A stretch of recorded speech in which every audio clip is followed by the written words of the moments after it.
was given to this man called Maisha Minerals by the president.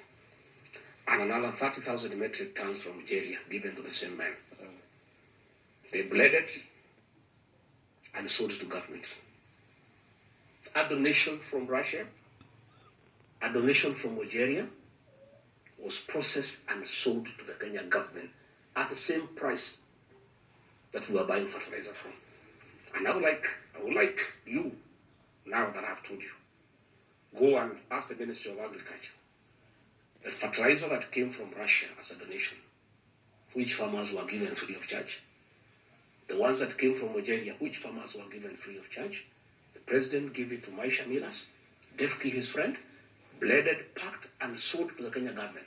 They pocketed billions of shillings. That is why we are saying what Mutuli was saying, it is true.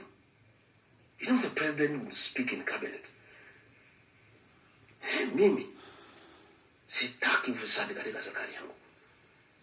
Na mimi I will be merciless to anybody who is caught up in corruption.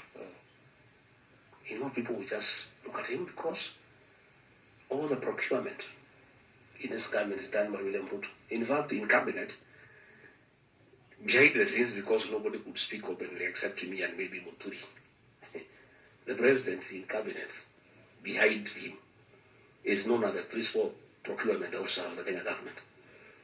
All decisions are made in State House, in fact, even in affordable housing. All the contractors are decided in State House. In fact, let me tell you, these markets you are seeing, as a final, let me tell you, these markets you are seeing, they are being built with money from the housing levy because they are not able to absorb money for the housing levy. And that is illegal, of course, because the money was collected for housing, but it's doing the markets.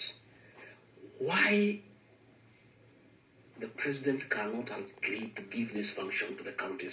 You know, markets are a devolved function. It's because of the procurement aspect. He is the one procuring the people who build these markets. And then when he finishes building, he gives them to the counties. I want to challenge President William Ruto. If you are not involved in corruption, President, make a decision tomorrow. This money for markets, transfer it to the counties. Let them procure, let them supervise, let them open the markets. You have no business, Mr. President. All right. Like now when he was in Central Kenya opening markets, he's not interested in the end product. Okay. His interest in this market business is the procurement aspect.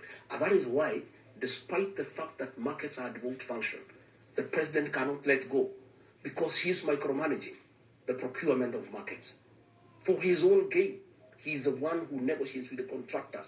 In fact, why the president has no time to fix this country, he spends most of his time on procurement. Well, the president, of course, is